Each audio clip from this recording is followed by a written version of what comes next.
Hey, it's Mike Bast here with Pikes Peak Dream Homes Realty. And this week I want to talk to you about home improvements and what to expect on the resale value after doing the home improvements. But first, let's go over the market update. Rates, FHAs are at 4.25%, VAs are at 4.375%, conventional 30s are at 4.45%, and conventional 15s are at 4.125%. Now, in the last 7 days, we had 337 residential listings sell, 348 new listings hit the market. And then look at this, 570 houses went under contract in the last 7 days. That's a couple weeks in a row now. We've seen over 500 go under contract. And remember, it takes 30 to 45 days for a house to close, so we'll soon see this number start moving up here into the sold category. Only 18 pre-foreclosures filed down to trustee's office, and there were 192 price reductions. And don't forget, if you or someone you know is looking to become a first-time home buyer, don't forget to look into CHFA or Turnkey for down payment assistance. I lucked out and got a viewer request to talk about home improvements from an attorney friend of mine, Kurt Garner.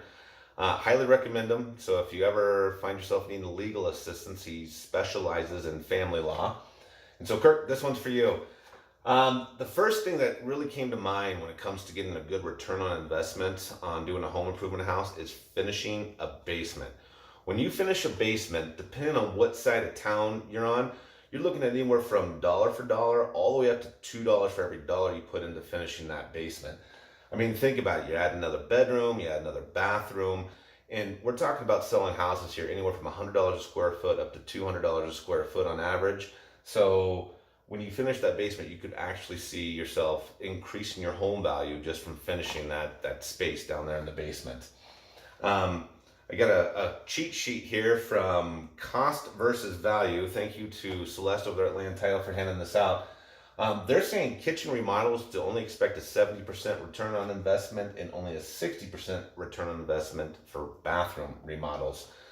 Now keep in mind, if your house is a little bit older and needs to be refreshed, don't be shy about putting some interior paint or some new carpet in there, because like a new car, having a new car smell, the same is true when buyers go into a house and they get hit with that new carpet smell. It's the same thing. It's going to be a good selling point because they'll remember it as having a pleasant scent when they come in there.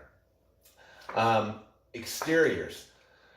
Landscape is a big thing. You know, curb appeal is a huge thing. That's your first impression that you're going to give a buyer when you're selling a house is how well the front yard looks, how well the front of the house looks. So you always make sure your landscape is looking good. For the most part, you'll get dollar for dollar.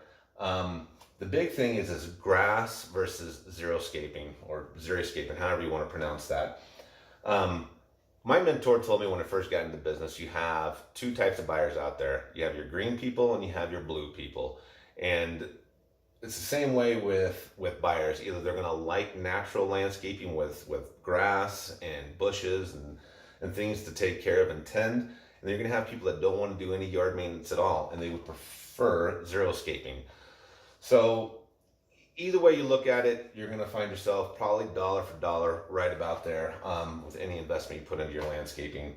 Another thing on this card is talking about siding replacement, and I'm sure that's true for exterior painting of the house as well.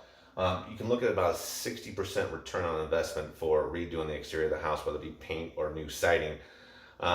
Mainly, again, it all comes back to this curb appeal when a buyer pulls up in front of the house and they're attracted to the house because it looks fresh. And then, of course, you know, if you talk to a house flipper, when you put a whole package together like this, it really skyrockets the home value. So I hope this information was helpful. If there's anything I can ever do for you, if you have any real estate needs, feel free to give me a call. My cell phone number is 719-229-1481. As always, thanks for watching, and we'll talk to you next Thursday.